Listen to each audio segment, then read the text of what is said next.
Welcome to the Making Sense podcast. This is Sam Harris. Okay, well, it's the final stretch before the 2024 presidential election. I might have a few more thoughts to express on this topic over on Substack in the coming days, but this will be the last podcast I drop before the vote on Tuesday.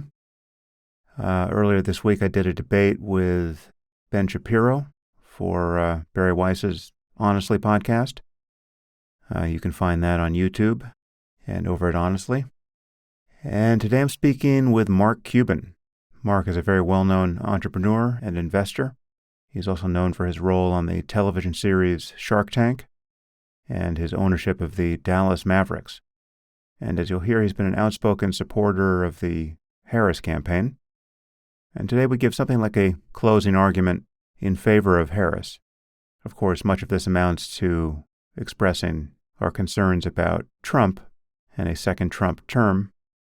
We talk about Trump's ethics, his bewildering indestructibility as a candidate, election denialism, the influence of Elon Musk, the strengths and weaknesses of the Harris campaign, the mystery of the southern border, Trump's immigration and deportation policy, Elon's delusional endorsement of the Great Replacement theory, Trump's economic policy, Harris's tax and healthcare proposals, the effect of tariffs, the U.S. supply chain, the problem of wealth inequality, the notion of taxing unrealized capital gains, support for Israel, a much-needed return to normal politics, and other topics.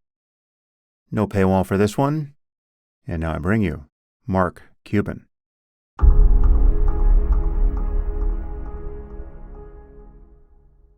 I am here with Mark Cuban. Mark, thanks for joining me.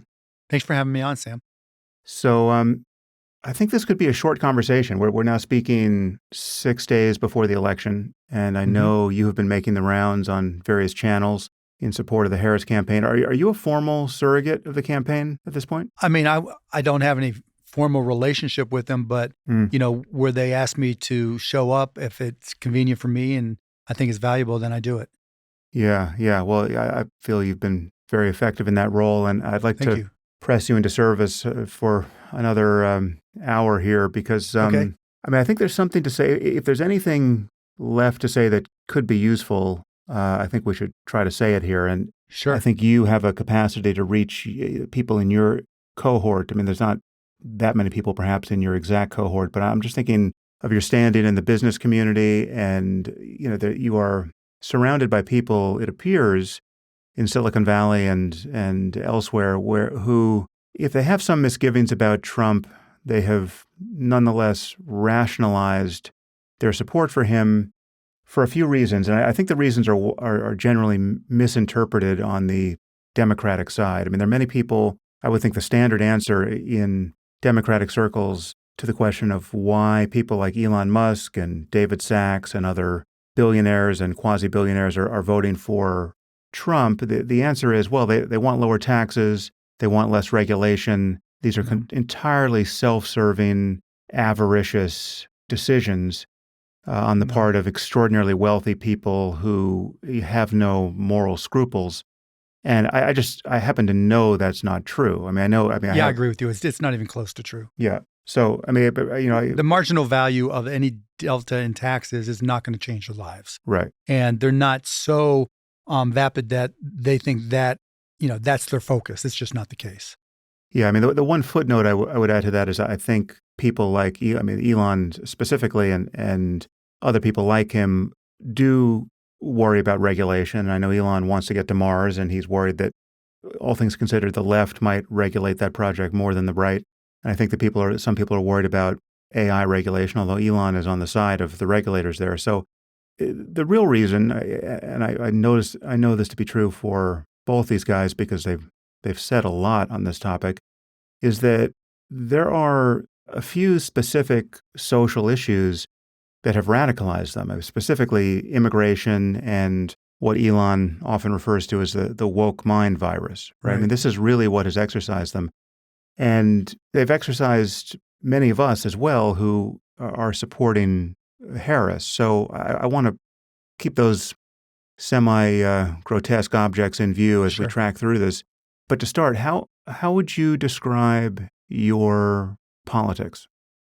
Independent. I look at each issue individually. I haven't given to a candidate or PAC or anything else for that matter since 2002. So I just look at each issue and I said, okay, what do I think is best for the country? Who do I think will best reflect that? And if I don't think there's a clear-cut choice, I'll vote for the candidate who does the least. And so you're actually a registered independent? No, I'm not. I mean, in Texas, you don't have to register as an independent. Oh, So I'm just not a Democrat or a Republican. right, right. And in your view, what is the shortest way of making the case against Trump? He's unethical. He's not bright. He can be easily bought. He's very transactional. He doesn't understand his own policies and he makes no effort to learn. That's it in a nutshell. And how you know him to some degree? How well do you know him? I mean, we're not best friends, but over 25 years, we've talked a couple dozen times. I've been around him a couple times. We've sparred a lot on Twitter at various times. So, I mean, I wouldn't say we're acquaintances. We're not going to say, hey, what are you doing today? But we have enough of a relationship where it didn't surprise me when he got elected that he called me and asked for help. And then did you give him help at that point? Of course, yeah. Yeah, for sure. I mean, I'm an American first. And, it pertained to healthcare, some questions there that never really went anywhere. And then when the pandemic hit, I helped him and Peter Navarro source PPE equipment. There's a mass manufacturer, the only domestic mass manufacturer just outside of Fort Worth. And so I worked with them and helped them grow and helped get them prepared to be able to amp up their manufacturing capabilities. And when you say he's unethical and unintelligent, how are you getting that impression of him? I'm going to ask this. Well, I just go through the list. I mean, Trump University, Trump Soho, Trump Foundation. Michael Cohen, when he testified in the Stormy Daniels hearings in New York, he came out and said, what Mr. Trump told me to short pay vendors. And every other business person on the planet, when he had his little impromptu press conference at the end of the day, would say, no, I would never do that. It didn't even cross his mind to deny it, and then, here we just had a little audio problem coming into this. A couple of weeks ago in Michigan, the audio cut out for 17 minutes and the minute was turned back on. It wasn't, hey, let's hear it for the audio guy. Let's, give him a hand. I'm glad we could turn it around. It was, I wouldn't pay him. And then it was like, I would sue him. He has no concern for hardworking Americans at all. The list of companies that he's ripped off, the list of people he's ripped off is long. And to me, that's the definition of unethical. I mean, if somebody short paid me as a business, I would never do business with that person again. And if anybody ever accused me of short paying another business, I would be so vocal in denying it because it's not something I would ever do. To him, that's just another day at the office. And to me, that's as unethical as you can get. Then how do you explain the fact that so many people are disposed to grade him on a curve, right? I mean, the people the people we've named, like Elon and David Sachs, but really this is just a widespread cultural phenomenon that Trump seems to function by a different reputational physics. And this is something that he actually remarked on himself, and I think it was in 2016, I think it was 2 weeks before the Iowa caucuses, where he said, I could stand in the middle of Fifth Avenue and shoot someone and not lose a single voter.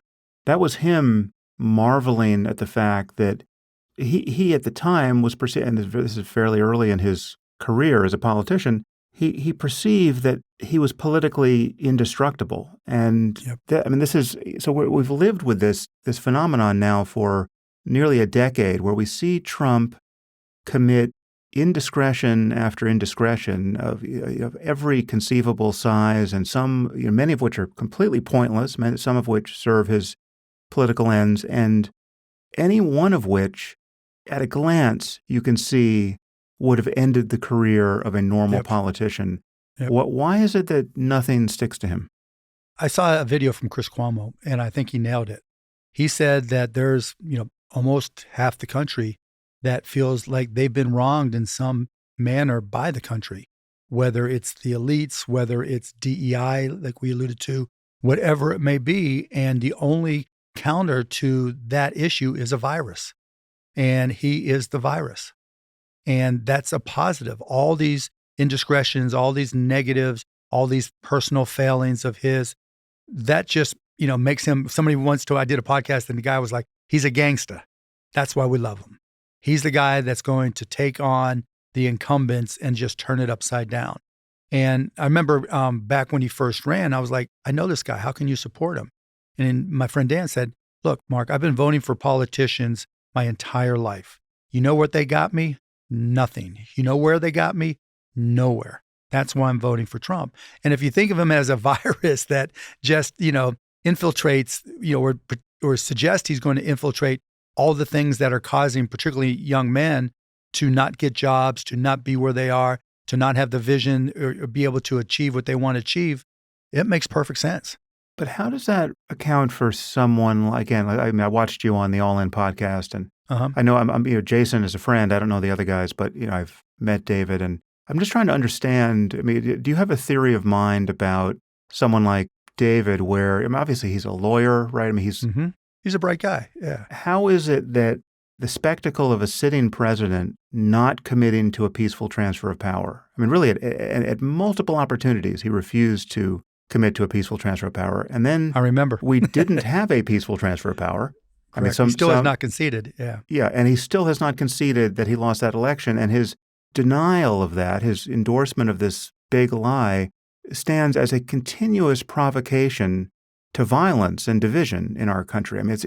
He's telling half the country, he's been telling them this now for years, that their democracy has been stolen from them by an illegitimate president. And in his communication with his base, this is not received as mere hyperbole. This is a statement of fact. He won the election and it was stolen from him. And you don't have a democracy anymore. I really have no theory of mind around how someone like David, and there are many, many people like David, justifies that or averts their eyes from it so as to still endorse this man. My only theory is when it was Trump versus Biden, you could make the argument about, Biden's cognitive abilities, et cetera, and they went all in on Trump. Hey, my guy can think, my guy can do this, true or not, they justified it to themselves. And then when Kamala came along, they were already all in. So that's part one. I think, they're not going to just change their minds and look bad. And I think that has a lot to do with it. But I think the greater Silicon Valley ethos now, you mentioned DEI, you mentioned immigration, but I also think that there's a feeling that, particularly among the Musks and the Teals, that they can manipulate Trump. He's a technical ignoramus. He's never sent an email. And he does that to protect himself legally. But, if you have no technical ability whatsoever, he calls AI the AI. And when he talks about it, he only references the fact that it consumes more electricity, more power. He has no inkling what it is at all. If you listened at all to the Donald Trump, Elon Musk spaces that they did on X, there was nothing of substance from Donald Trump. And you could see Elon trying to drag him to at least come to some positive conclusions that made sense, and he couldn't do it.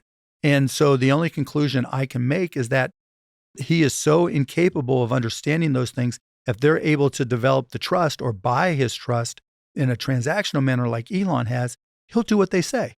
And if Elon wants to take over NASA, here you are, Elon, here are the keys to NASA along with the budget.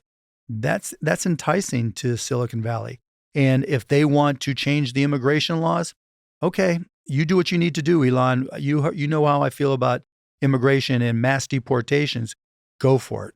You want to change, what happens in schools, and you feel a certain way about DEI. Go for it. That is seductive for those people who can gain control of what Trump is going to do. Even if that accounts for, the Elons and Peter Thiels of the world, obviously there are many, many millions of people. Yeah, but there's also the cult of personality behind them. Whatever they do, you're going to get David Sachs and others to follow right behind because they want to be part of it. They might not know exactly what they're going to be part of, but their rationale is, hey, I'm an Elon acolyte. I believe in him. He's the world's greatest entrepreneur ever. Ignore the fact that he's also the world's biggest troll on on a platform designed for trolls. But, I'm Team Elon. And once it's like him going around campaigning in Pennsylvania, he's not saying anything of substance. He's just throwing out nonsense, but people scream and yell because, they're Team Elon. Well, And he is saying stuff of substance that just happens to be filled with lies. I mean, he's now exactly. denying the election himself. And Right. yeah. Yeah, exactly the point. And so, when you look at that, you realize that, that combined with social media. So let's just take whatever he says, not only on Twitter, but on every social media platform, the algorithms are going to reinforce the things that you've already searched out or the things that you've watched and liked already. And so if you liked a Trump video, if you liked an Elon video, you're going to get much, much, much, much more of that. And there's going to, as much as, all of us spend online scrolling, that algorithm customizes that feed for us individually. And if you have any allegiance to Elon, if you've shown an interest in Trump, if you have interested in things that tree out, meaning, wow, you're interested in, Andrew Tate, you're interested in football, and their algorithms think if you're interested in either one of those, you're probably going to be a young man, and you probably are going to be interested in Donald Trump. And that just, that's 8 hours a day of continuous reinforcement. So it's not surprising to me we see these things because if you're fed a commercial, 100 times, 200 times in a day, it's going to sink in at some point. What do you make of Elon's increasingly Trump-like behavior, which is to say, increasingly dysregulated and unethical and unprincipled behavior? Yeah, you mean lying his ass off on Twitter? Yeah, I mean, everywhere else? But lying, yes, but also it runs to everything like, singling out individual citizens, putting them on blast, knowing that the consequences are going to be awful in their lives because he's got... he's called me a racist multiple times, called me a turd, all this stuff. Yeah, he's become the world's biggest troll.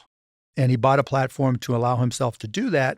And that's his right. But I think the bigger picture, and maybe I should have mentioned this earlier, the question is, why did Elon buy Twitter? I think initially he saw it as a business. He was interested in free speech, but it was a true financial interest was in there somewhere. And I think he figured out very quickly that because Twitter is in so many different countries and every prime minister or head of state has an interest in what's said on Twitter, now all of a sudden he's one of the most influential, if not the most influential non-politicians in the world. And from that perspective, I think he's trying to just send the message globally, not just here in the United States, that, he's in charge. This is his world, and he's going to say and do whatever it takes to increase his status and power. Yeah, there was also just the fact that he personally was and is obviously totally addicted to the platform. Whatever dopamine he's for sure getting from it's central to his sense of what it is to be alive at this point. It appears to have deranged him and turned many of his priorities upside down. It's hurt his businesses too. Yeah, it's been productive in some way. He obviously he's the richest man on earth, or on any given day he is. So you can't really say it's harmed him financially, but yeah, in terms of what it's done to his reputation in half the world, it's pretty grim. And not to say, I can speak personally that he's lost some relationships over it. So, I think in the ears of many listeners, you and I will have already started on the wrong foot here by simply running down Trump and not making a positive case for Harris, and as though that were necessary, right? Which I'm happy to do. Yeah, anyway. I think we should do that, but I would point out that it actually isn't necessary if you think Trump is so bad that you would vote for virtually any other human being over him, which is really the position I'm in. I just think he's such an abnormal person psychologically and ethically. In terms of the degree to which he is interested only in himself and his fame and wealth, that he's uniquely vulnerable to manipulation by flattery. He's just uniquely myopic with respect to his ethical priorities and his any priority that can be mapped onto the geopolitical interests of our country, right? This is something that it may seem like he is a good ally for Israel, say, at the moment, but I think if any enemy of Israel would offer him a golf course deal somewhere, that could bend American policy under his tenure. Without question, he's transactional. Yeah. It's just a question of how much. Yeah. So let's talk a bit about Harris's campaign and Harris as a candidate and as a potential future president. I'm not at all sheepish about talking about the weaknesses as I perceive them in her campaign, because they're there and some of them are glaring. I mean, the biggest one for me has been that she has not been able to speak candidly about her changes of position, right, on immigration and DEI policy and anything else that is driving people right of center berserk. She should have been able to explain her pivot from 2019, and I think she can do that without saying anything that's politically damaging to her campaign. But for some reason, somebody on her team has drummed it into her that under no circumstances can you admit that you've changed your mind about anything when you're asked point blank questions of, on this date here you said you were in favor of decriminalizing people coming across the border, or you were in favor of taxpayer-funded gender reassignment surgery. I think they just don't want to get down the list, though, right? It's not to say that she's flip-flopped on everything, but I think she's dealt with it conceptually by saying she's open-minded. She's not an ideologue. She's not dogmatic. But just to put it in context, I look at it, a lot of these things in business terms.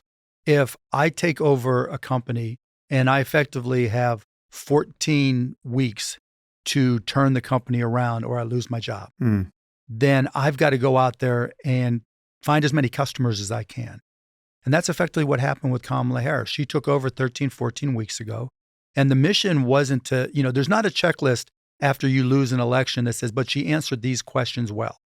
There is the only, scoreboard is who got more votes or who got more electoral college votes. And in 14 weeks, you've got to have the mission to go out there and communicate with as many people as you can that you think you can get to vote for you, particularly when you're starting from a favorability deficit and an awareness deficit. Even Trump said early on, nobody knows who she is. And so she had to counter that by going on as many in a tour and doing as many rallies as she possibly could, because speaking in front of crowds at a rally really is one of her strengths. If you've had the chance to go to one, the energy is great. She hits topics that people there care about. They're screaming, they're yelling. It's Obama-ish, both Obama-ish in terms of the response she gets.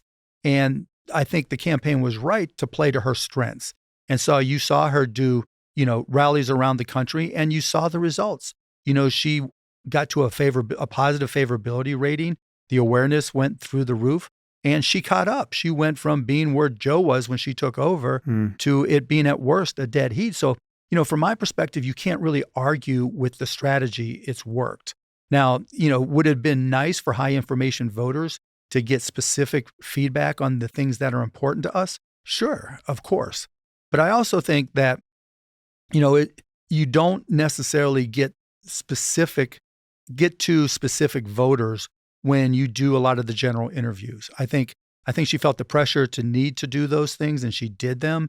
We can argue whether she was good or bad, but the reality is when they put together a rally, they're putting together not only the faithful, but also people who are undecided or potential voters in order to get them to feel, to drink the Kool-Aid with those around them. And so I think it's a more target-rich environment, if you will, from a conversion for a voter conversion, or getting someone to vote for Kamala Harris. So I didn't necessarily have the problem, even though I would have liked to, like a lot of people, to geek out on details and not only why she's changed, but where she is. Yeah. Well, it wasn't just the absence of detail. It was the optics of her looking evasive when the question was inevitably when the question was asked. No, yeah. no, sir. No question about it. I agree with that. It's just, you can't win every battle, and you're not going to be great at everything. And you've done enough interviews where you've been the interviewee, and as have I, where you go through a learning process of, how do you interact with interviewers who may be hostile, and I don't think even as a senator, she had to go through all that many, certainly not as an AG.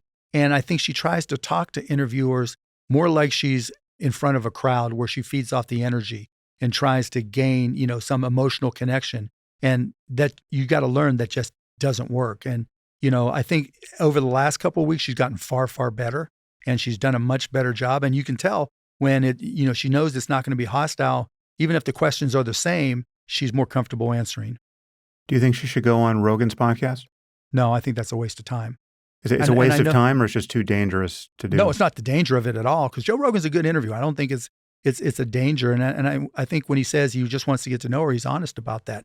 I just think you have, X number of days left, and just going out there and doing an interview where the Trump faithful are going to slice and dice the interview any way they choose, and that's going to position itself on social media. I don't think there's any upside. I mean, how many people's minds are you really going to change by doing the interview versus taking that same time and saying, okay, I need to make sure I reach as many people in Pennsylvania, Wisconsin, Michigan, etc., Georgia, North Carolina. That's time far better spent. So perhaps we can fill in some of the blanks here Sure. on a few of these topics. How do you view what really is the bewildering fact of the openness of the southern border and the fact that the Democrats took so long to recognize, forget about the social problem it may or may not represent, and the ethical issues and every other Sure. thing that Just the causes political people to side of worry it, yeah. about it. But just think from the pure position of political pragmatism, it is just a gaping political wound. I mean, for any day during the Biden presidency, someone could, and many did, just held up a cell phone and caught, the video of But remember, thousands of people streaming across the border. You said the key words, the Biden presidency. Yeah. Which I think is far, far, far left of Kamala Harris. But how do you explain the fact that this is, because it was the case. I mean, this is why, and I think he said as much in his interview with you. Someone like David Sachs thinks that the Democrats getting religion now about the border is not persuasive because for the longest time, and certainly during Trump's presidency and his campaign, Democrats greeted his promise to build the wall as just a sign of racism. It was just a pure indiscretion and forsaking of American values, as though American values rest on having a completely unpoliced border where you have no idea who's coming into the country. Yeah, look, I think that was a mistake of theirs to wait, and I think that's a Biden mistake. But, if you look at what's happened, he signed the executive order, which limited the border crossings, which has now pushed them down to where they were under Trump pre-pandemic. And so they've kind of dealt with that. And she has said that anybody who crosses since the executive order was signed, she will send back, and you can't come back for 5 years.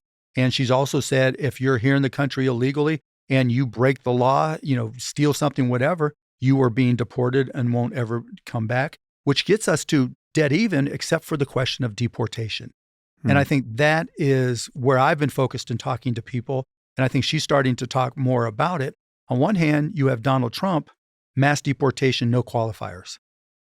On the other hand, you have Kamala Harris that says, okay, I've told you, the people I'm definitely deporting now, but there are going to be circumstances where I'm open to a path to residency or citizenship.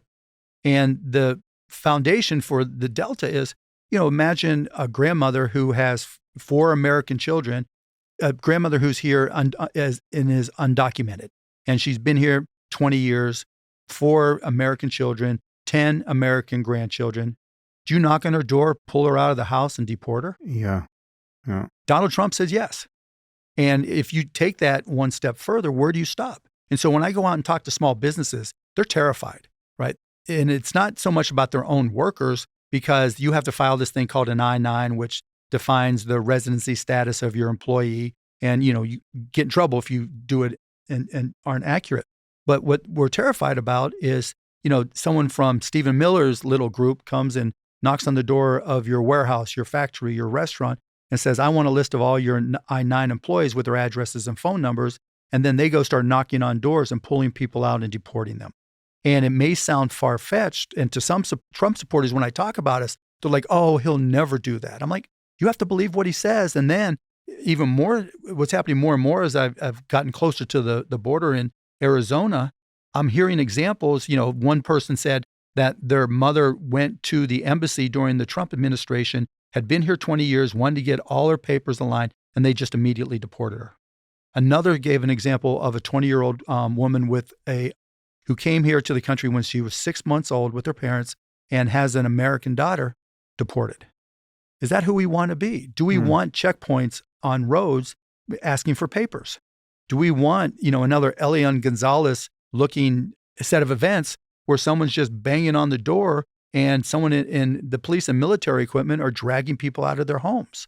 So while, we can argue about what they did wrong on immigration, we are where we are now. They've changed those immigration policies. And now the big question is deportation. What kind of country are we? And, I did a little Twitter poll and, 60% of people said, okay, that we shouldn't deport, grandma. 40% of the people said yes. And when you look at Donald Trump, his Madison Square Garden speech, day one, we're deporting everybody. Yeah. I mean, one hopes that the people, and I think an official poll had those percentages flipped around, or it was something like 60% of Americans were in favor of deportation. But one hopes that they're not actually doing the moral math and they don't even know what they're supporting. I mean, when you actually think about the details that you just described, where you have, you can make the case for younger kids. I mean, there are kids in very likely, your kid's school, if you have kids, in elementary school, whose parents, one or both parents, are undocumented. I mean, but the kid is an American citizen, right? I mean, this is just. But why are we giving him the benefit of the doubt? That's the question. Because on a probabilistic basis, it's definitely greater than zero. And I would argue it's greater than 50%. And it's not like he's saying Stephen Miller is not going to be part of his advisory group or cabinet or whatever it may be. He's his deportation czar. And Stephen Miller certainly isn't pulling any punches. Well, this also just speaks to the larger, completely corrosive issue of not taking him seriously, or taking him seriously but not literally. I mean, this idea that you systematically discount every crazy thing he says, even while we know, because we have the continuous testimony of the people who worked under him, the 40 of his 44 senior-most appointees, we know that they had the experience behind closed doors of being asked to do idiotic and immoral and illegal things. And the only reason why that he didn't accomplish those things is because they refused. Yeah, the crazy dichotomy to me in all this is people who support Trump, like David Sachs, are always explaining away what he did, like January 6th, and what he said. People who are opposed to Kamala Harris are always talking about what she did say. As if she, like I think Bakari Sellers or Van Jones said, she has to be flawless. And it's, it's insane the way they are treated so differently. But we have to take him seriously in what he says. He's had 9 years to formulate these things. He's talking about the American Enemies Act of 1798. This is a man who probably hasn't read a book since See Dick Run. It's not like he was reading and all of a sudden he stumbled across the American Enemies Act of 1798. That had to be presented to him specifically. Right. And for those who aren't aware, it says that if there is a country that is defined as an enemy of the USA, not only can he deport those who are undocumented and here illegally, but he can also deport or intern, as we saw with Japan and with the Japanese, people who are here legally. Well, did you see his, I forgot the man's name, but the person who ran ICE under Trump interviewed on 60 Minutes? I did not. There's a clip of him. He's so back to the details we just discussed about deporting the undocumented parents or grandparents of citizens. He was asked, well, isn't there a way to keep families together? I mean, this just seems an atrocious thing to do. And he said, yeah, you can keep families together. We can just deport all of them. Yeah. Yeah. I mean, is that the country we want to be? Is it truly? I mean, when you talk about fascism, the analogies are easy at that point. Yeah. I just don't think it is. And I think we as a country, most Americans have a good heart. And that's not, when I talk to people that bring that up to me and I give them the example we just spoke of, they're like, no, he would never do that. I mean, to a person, they say that. And it's just, it's insane that we are always giving him the benefit of the doubt, always explaining away all these things. Well, and just wanting to do that is already disqualifying. I mean, even if you Yes. had a story about why he wouldn't be able to do that, the fact that he claims to want to do that, it should be enough, right? Yeah, he's not writing his own speeches. Somebody is putting this on a teleprompter for him to read. He hasn't read the American Enemies Act of 1798, I'd bet any amount of money. And so there is somebody feeding him this, and he's taking it and running with it. That is not an accident on his part. It's not, like Joe Biden blurting something out, yesterday. It's him, specifically and intentionally saying these things and trying to convey it in a manner that all his supporters believe it and take it to heart. We need to respond to that. And so when we talk about the positives of Kamala Harris, you may not agree with what she decides to do with deportations. But what she's been clear about is that she is going to be transparent, and there will be a process, and there will be a path to residency and or citizenship. And if it doesn't include you, you may have to leave. But at least everybody's going to know what the process is, and it'll be transparent. And that's all you can ask for. So what do you think about this conspiracy theory that Elon is trafficking in it's seemingly at every opportunity, that the Democrats want an open border because they want to get voters? Yeah, they want to fill the swing states with millions of voters who are, for some magical reason, guaranteed to vote for them, even though we see abundant evidence that there's a trend toward Trump among Hispanics and other immigrants. But leaving that you aside, still have to be a citizen, right? He's talking about millions of people being flown. I'm trying to picture them being flown on airplanes, millions of them, to the swing states, and we will never have a fair election again. It'll be a single-party state until the end of time. That's Elon's thesis. Yeah, it's obviously ridiculous. And, when you have cult-like followers and you have a platform where you're allowed to say whatever you want, and the algorithm you designed amplifies it to as many people as it possibly can, I mean, it's strategic in some respects. It's obviously a lie. It's obviously not true. I was reading the other day on what are the paths to citizenship, because I was curious. The fastest path is to serve in the military. You can be a resident non-citizen and serve in the military, and that'll accelerate your ability to become a citizen in 3 years. Beyond that, it's going to take you 4 or 5 years or more, and you still have to apply for it. You still have to get approved. It's still not easy. And so it's obviously a lie. And then the other thing that's always interesting to me is the whole Springfield, Ohio thing with the TPS program. I don't think anybody's ever stated it publicly, but again, I like to geek out on these details. You literally have to pay $572 to apply. So if you wanted to go to Springfield, Ohio from Haiti, it's not like, hey, here's the plane, get on like we're leaving Hanoi. You have to pay $572 and your application has to be approved. And then because you're being flown in, you also have to pay for the flight. So this is not, people just waiting at the airport, waiting for the plane to land and jumping on. This is intentional, and it costs money, and it really is not what Elon and others are painting it to be. Now, I've spoken to many Trump supporters who have chief among their reasons the expectation that he's going to be much better for the economy. I mean, leaving questions of taxation aside, for the richest people who can point to the reason why they expect to pay less in taxes, there's a general sense that he's going to be better for the middle class. He's just going to be better for growth. He's going to be better for inflation, et cetera.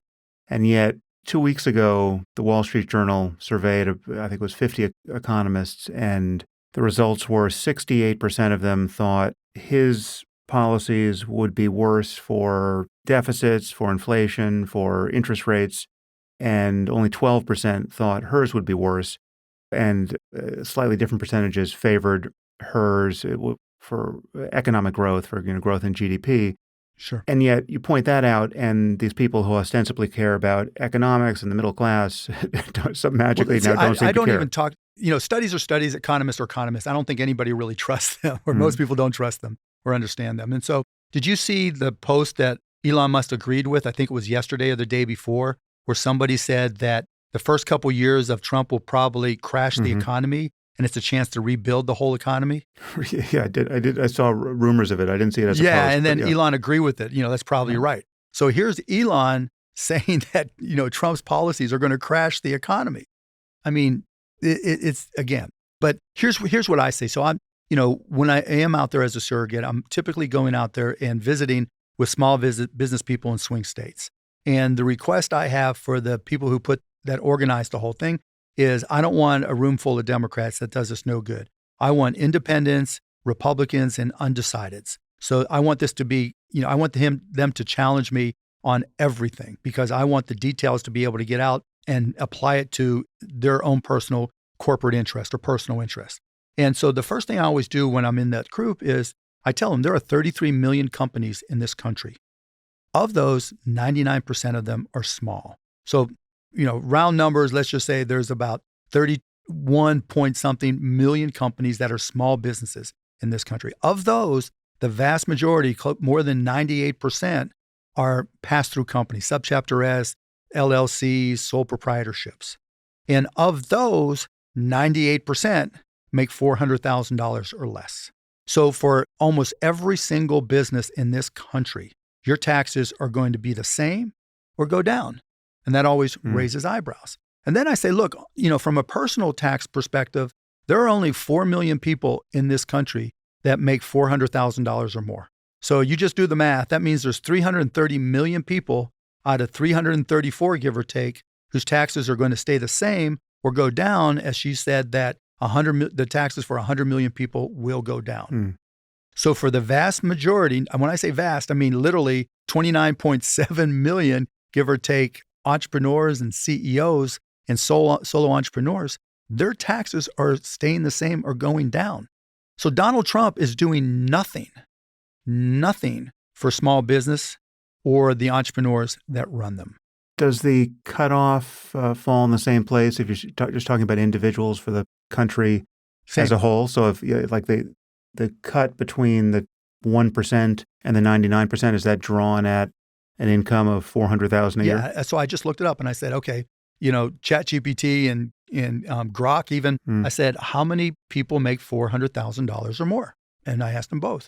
And the answer was about 4 million. Right. So all these tax changes that Donald Trump hasn't even really suggested yet. He just says your taxes are going down. He hasn't said what he's going to do or given any details whatsoever. But it applies to 4 million people out of 330 plus million in this country. And so he's doing nothing at all for 330 million people. Well, if he imposes the tariffs that he wants to impose. Well, we'll get to those. We haven't got to those yet. Yeah. We'll get to those. Yeah. Right. So the second element when it comes to people's personal household costs and net worth, if you will, and expenditures is healthcare. Donald Trump says he has a concept of a plan. Well, the reality is the largest single expense for most households when things go wrong is healthcare. And the second largest expense for businesses, whether they're small, medium, or large, is benefits/healthcare.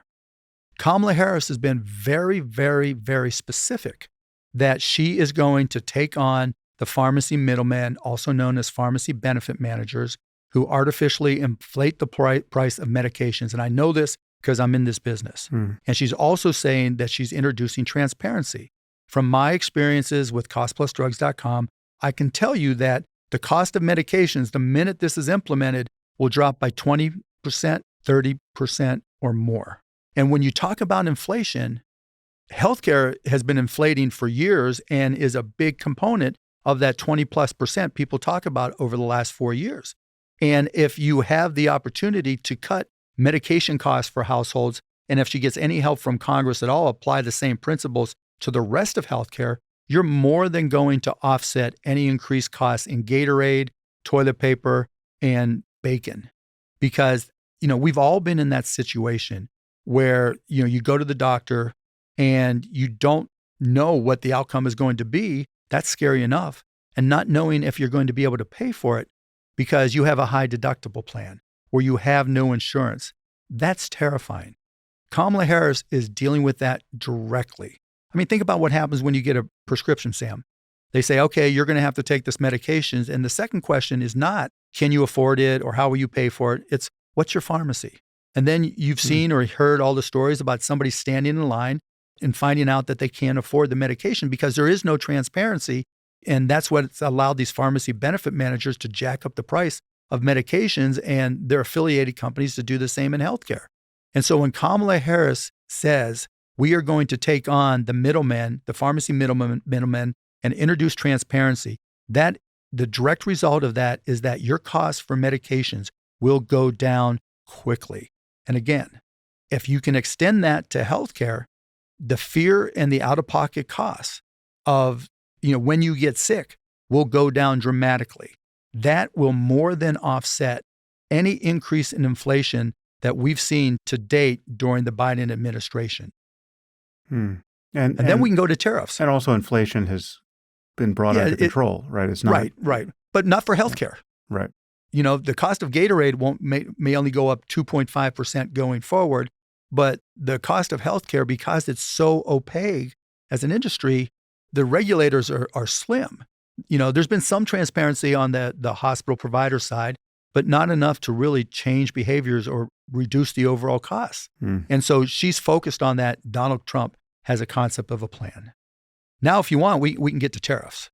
Yeah, I mean, as far as I can tell, the jury is not out on the effect of tariffs on an economy generally. And all you got to do is look at his first 4 years. They didn't work.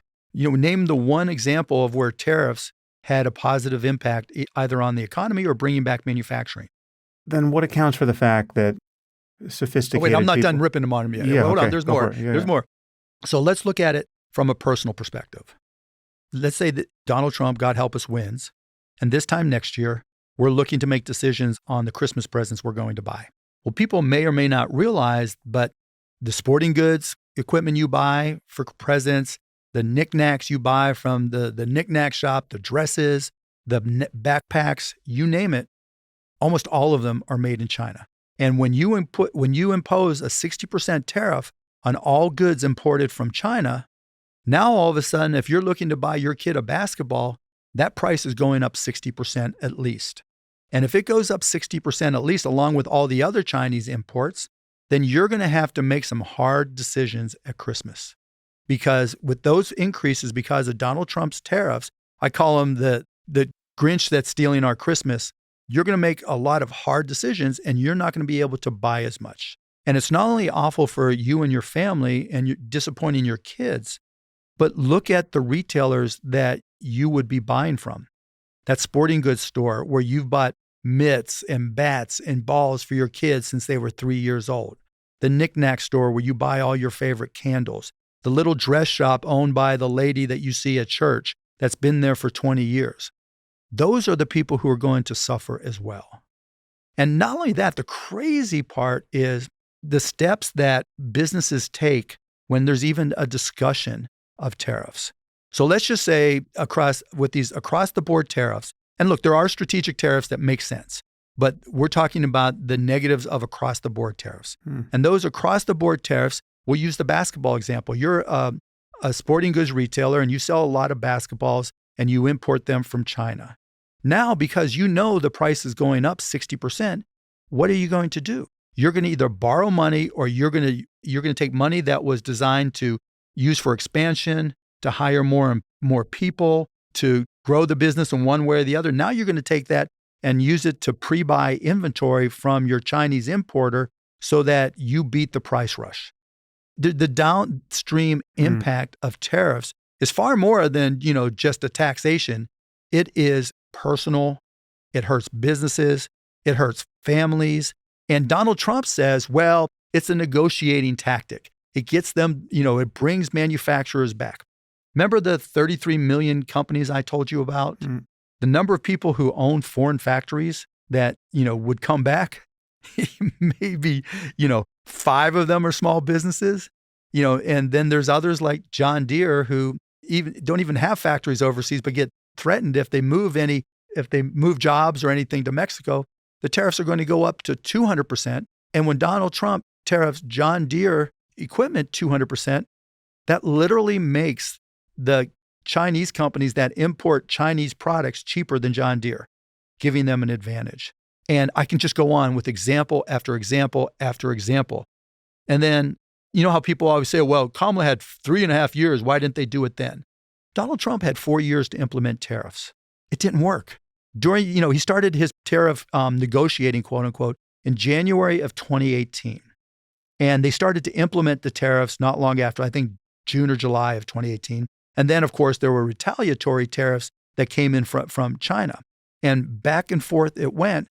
And there was no upside whatsoever. There was no positive gain. In fact, during that period of trade wars, the economy took a turn for the worst, and the Federal Reserve had to implement interest rate cuts to try to spruce back up the economy, mostly as a result of Donald Trump's implementation of tariffs and causing this tariff war.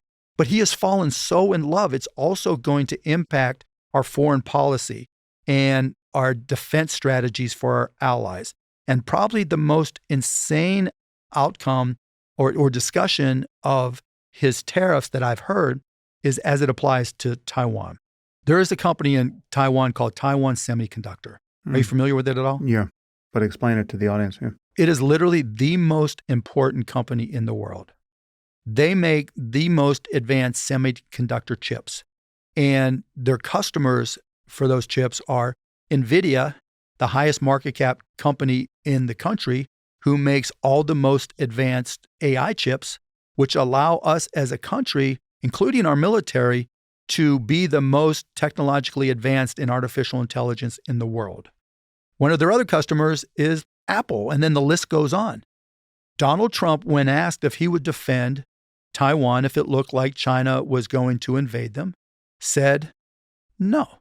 What I'll do is I'll just put 200% tariffs on China if they invade Taiwan. So effectively, rather than making a decision that becomes life or death, a literal war for China as it applies to Taiwan, he's making it about the prices of dresses. So President Xi can say, well, if I go into Taiwan and take over Taiwan Semiconductor, yeah, our imports will go down some, but I'll just put more retaliatory tariffs on the United States of America, but I'll get to keep TSMC. I mean, it makes no sense whatsoever. He is so in love with tariffs, he doesn't understand them. But the idea that not protecting Taiwan, an ally at all, put aside all the other reasons, but it has the most valuable company that effectively controls the future of artificial intelligence is insane. And to Biden's credit, that's where the CHIPS Act came in, because Biden recognized that, and his administration did the CHIPS Act, and now TSMC has broken ground in Arizona and is starting to get better yield with some of the more normal chips and hope to have the most advanced chips available in 2028. Yeah, I was going to say, wouldn't it make sense to onshore some of the critical supply chain? I mean, if we learned anything from COVID, it was that our supply chain was not quite what we thought it was. And the question is, how do you get companies to do it? Yeah. And the underlying question is, why haven't they done it already? Because there are mission critical products that we really need here. And there's, obviously non-mission critical like basketballs and, toilet paper and paper plates. Why don't we already have manufacturing here? Because Americans will not pay a premium for American made. If Americans paid a premium for American made, as an entrepreneur, I'd be starting factories left and right. I mean, we built a factory for costplusdrugs.com. We did it for one of my bike companies, and it's all robotics driven. And, if I could just amortize the cost over a shorter period of time because people would pay a little bit more for American made products, you would see that happen. But that's not who we are. We want the least expensive. So, we outsourced a lot of this manufacturing. But again, to continue the tariffs conversation, China has learned a lot more from their experience when Trump was president than Trump has. China has built or bought manufacturing plants, factories around the world. And China also has done the same thing in Mexico so that they can manufacture in Mexico, and under the USMCA that Trump's designed and signed, it reduces the cost to, I don't know if it's zero tariffs or close for anything that's made with their components in Mexico and shipped to the United States. And if Trump jacks up the tariffs, they're just going to tell their importers here in the United States, why don't you buy from our factory in Indonesia or buy from our factory in Vietnam? And the tariffs accomplished nothing except inflating the cost of goods for all of us. And he just doesn't understand that. And that's where I spend a lot of my time going out there and explaining those things. And the last thing, I'll go back to deportation. the impact on businesses is significant. When you run a small business, it's almost like family. It's like your podcast and your business. Sam, you know everybody. You know when their kids are sick. And, when you have a restaurant, when you have a warehouse, whatever it may be, if someone's knocking on your door, asking to see paperwork and checking and going to the homes of your employees to check to see if grandma is documented or not, that impacts everything that happens in that business. That makes it near impossible to run that business. And then, of course, if there's mass deportations for hardworking people, what happens to the economy could be far, far worse. So when the economists have talked about the impact of tariffs, they haven't talked about the impact of deportations, nor have they included the economic impact, not just on businesses, but of the actual cost of deporting somebody. What I read is that it's $15,000 per person. Now, to give you a frame of reference on the numbers he's looking at, there are 1.9 million incarcerated people in this country, from federal down to local prisons and jails. He wants to deport millions. Yeah, so like 12 million, 20 million. I have whatever he decides, yeah. If he just starts to deport 1 million people times $15,000 per person, that's $15 billion. Plus the time and costs for all the local police departments or whoever he militarizes to go and pull them out of their homes, to do the checkpoints, whatever it may be. That's incremental cost above and beyond the $15,000 per person. So you want to talk about a budget breaker and a deficit grower. If he actually does 10 million, that's $150 billion. If it's 20 million people, like he says, and he's going to deport them, you can do the math. That's $300 billion. To say nothing of the knock-on effects economically, but ethically. I mean, just when you think about the details, they're so horrific ethically. I just get the sense that, again, this comes back to the fact that nothing sticks to him, and everything is hyperbolically discounted, so as to his words mean nothing. I literally think he could say, "We're just going to round them up and kill them and turn them into dog food." And his fans would still say, "Oh, he's not going to do that." It makes sense. Yeah. So he's not going to do that. It's funny. So he came out at one point, and I don't know if he's mentioned it since, where he's going to put caps on credit card interest rates. And I went on Twitter and was like, "Oh, so he's a socialist now. Maybe he's even communist." Because Kamala Harris doesn't have any price caps anywhere. And then the response was, "No, but it makes perfect sense. Nobody likes those interest rates." I thought you were against Marxism and price caps and price limits. And, oh no, Donald Trump is looking out for us. Well, how concerned are you about wealth inequality, and what would you propose as a sane approach to taxation? I'm glad you brought that up. So when I've sold my companies, each and every time I've given a big chunk to the employees. My first business when I was in my 20s, we sold for $6 million, $1 million went to employees. My second business, we sold to Yahoo for $5.7 billion in stock, taught people how to hedge, and 300 out of 330 employees became millionaires. When I sold a chunk in the Mavs, we handed out $50 million in bonuses. So I'm a big believer that, this is a group effort and everybody deserves to be rewarded. And the only way to minimize or reduce, not say minimize, but reduce income inequality is for people to have appreciable assets.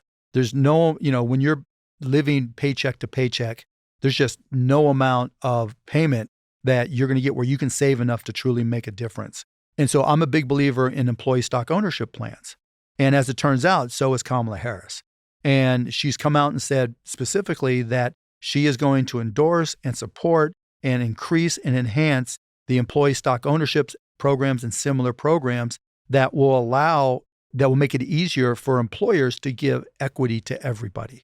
So if you work for a startup and it sells, you get paid. If you work for a big company, she'll give them incentives to give stock to everybody. So if there's a liquidity event, you'll get paid. If there's dividends, you'll get paid. And so taking on businesses and incenting them to offer stock to everybody, in my mind, is one of the best ways to do it. The second best way to do it is her down payment assistance plan. Now, a lot of people have made it sound like, oh my God, this is so inflationary. But what they don't realize is that it's not new.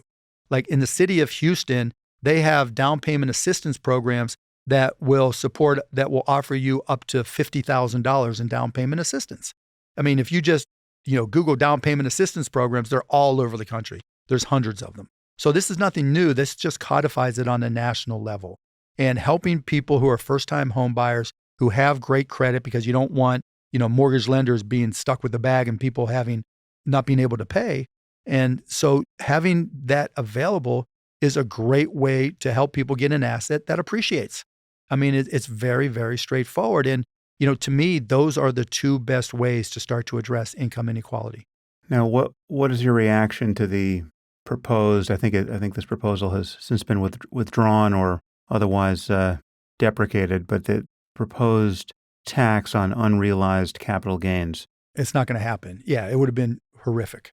And so did that come directly from the Harris campaign, or was that a Biden campaign proposal? Both. So what happened was when the initial presentation of it, if you will, was never truly proposed. So when Biden came out with this 2024 budget, they had to find a way to balance it. That's how it was explained to me. And so they incorporated this tax on unrealized capital gains. And when I saw that while Biden was still the candidate, I called one of the people I know there and I was like, what the hell is this? This is an economy crusher. And they go, yeah, we understand. It's never going to happen. We just needed it in there for budgetary reasons. And then when Kamala became the candidate, someone went on CNBC and said, yeah, she supports it. Well, we haven't heard from that person since. So I called up the Harris folks and I'm like, tell me this is not true, because this is the worst thing for the economy. And they're like, no, it's not true. It's not going to happen. And the proof is obviously every Harris-sponsored campaign event that I do, I bring this up and say it's not going to happen. And, they're still sending me out there. And, so they've told me I haven't heard it from her mouth, but I haven't asked her, but I've heard it from the mouths of multiple people in the campaign that it's not going to happen. It would be helpful if she said it's not going to happen. Yeah, and I said the same thing, but the response was, people don't care about the people that impacts. Yeah. You got to have $100 million or more in assets.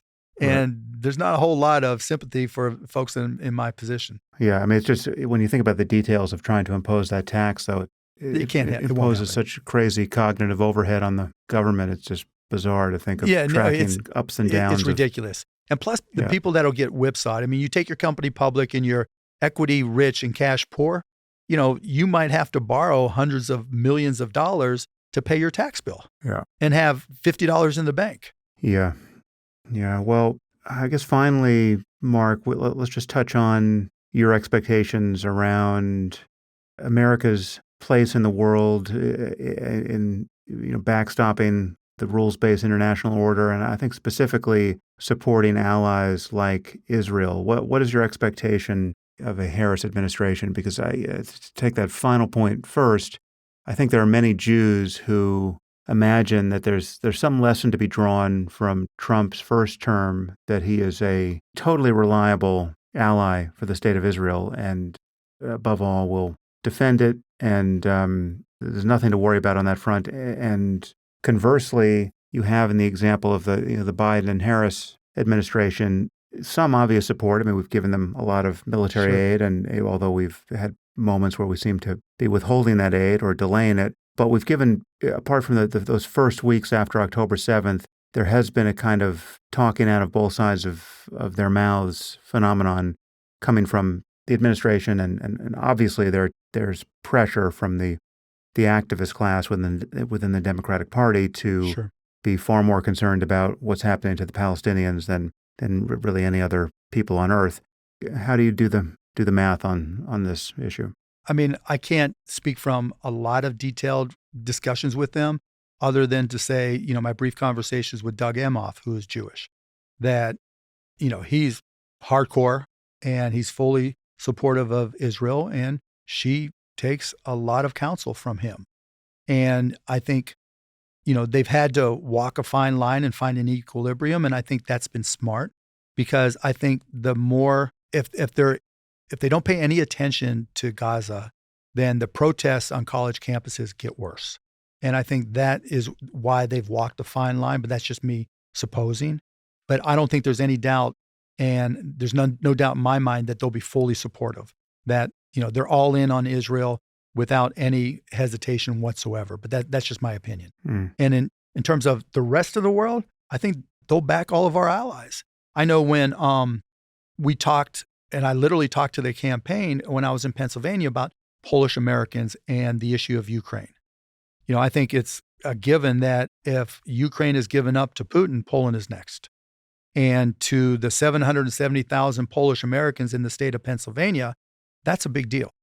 And she's made that commitment that she will be there for our allies, as has all of NATO.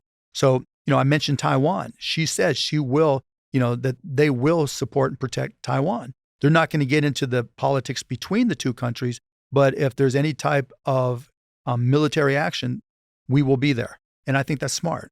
And so, I think, with the exception of the 4 years under Trump, I think you'll see a lot more, or a lot of what's already happened historically from the United States military and from a diplomacy perspective. And I'll also add, Kamala Harris understands diplomacy.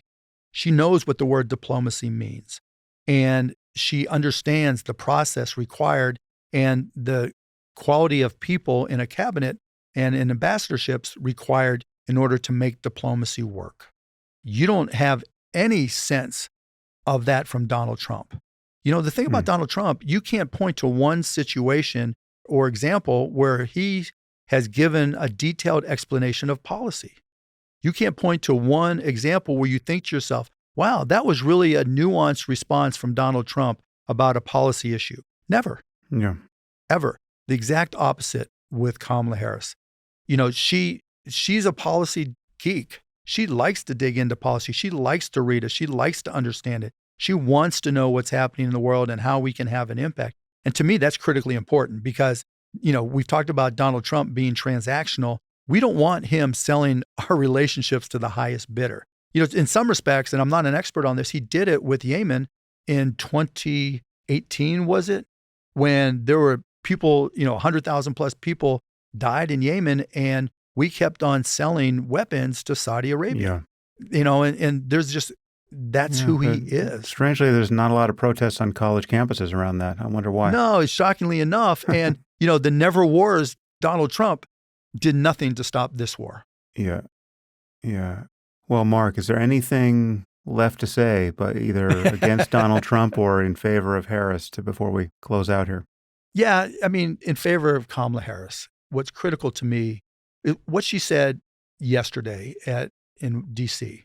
when she talked about, I'm not trying to get people who disagree with me. I'm trying to put them at the table with me. I want to hear from them and learn from them. That's leadership. That is the definition of leadership. She's not out to get people. She's out to learn from people. And when people question, is she too far left or, is she still progressive? And that is your answer right there. She's open-minded. She's not an ideologue. How often does that happen in politics? And just, this is my personal opinion across the board. I think she's learned a lot from Donald Trump over the past 9 years, that party politics takes second to directly communicating with the people and being in a position to understand their needs. And it doesn't matter what the Democrats think. We learned it doesn't matter what the Republican Party thinks anymore. He's taken it over. It's now the family business. And for Kamala, I think similarly, she realizes she's got to communicate with Americans that in order for this country to be successful going forward, she's got to represent everybody. And if you disagree with her, that's okay. She wants to hear from you. She says she's going to put independents and or Republicans in her cabinet. That's leadership. That's talking to people. The best leaders are people who communicate with everybody. You don't have to agree with them. You don't have to give them what they want, but you have to be able to communicate, listen, and understand.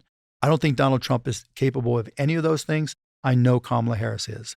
Yeah, she had a nice line along those lines in one of her speeches where she says, I have a to-do list. He has an enemies list.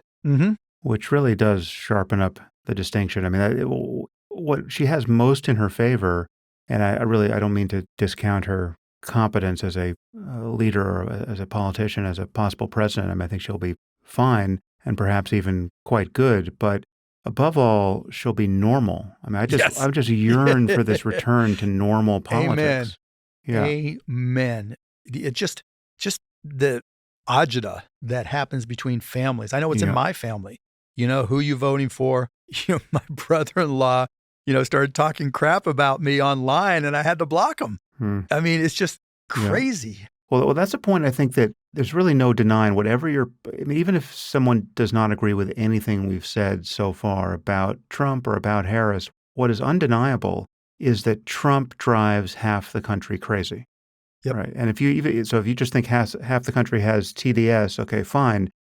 But you have to admit that's not a good thing. Even if that's your view, you should want to live in a country where politics is not taking up this much bandwidth. I agree. And we're not, one half of the country isn't despising the decisions of the other half of the country. And the reason why we haven't returned to normal under Biden is Trump hasn't gone away. Yes. We're still in this mode where Trump has we no longer have a normal Republican Party. There's not a normal conservative. The Republican Party does not exist any longer. It's just a personality cult. Exactly right. Yeah. How sad is it that rather than looking at the election and election day as a crowning achievement for our democracy, our republic, it's like, okay, I'm so glad it's over. Yeah, and I hope half the country accepts the results. Finally, the other point here is that even if you are a single issue voter and the far left has just driven you crazy this last decade, whether it's the trans issue or immigration or defund the police or whatever the tipping point was articulated by the far left, if that's your issue, my argument is that the pendulum is in the process of swinging back in the Democratic Party. And if we elect Trump again for 4 years, it will swing out again into crazy town. Yep. Even if you just want to normalize the left side of our politics and have sane institutions, if you want Harvard and the New York Times to be sane again and reliable, well, then if you had to place a bet, it gets more normalized and more reliable under Harris than under Trump, because Trump is a continuous provocation to the left. And you can't, there's no path to get him to understand something. With a Kamala Harris presidency, you can lobby against the things you don't like. You can protest against the things you don't like, and you will be heard. And there'll be at least some normalcy in Congress, hopefully you'll be heard. With Trump, he doesn't listen.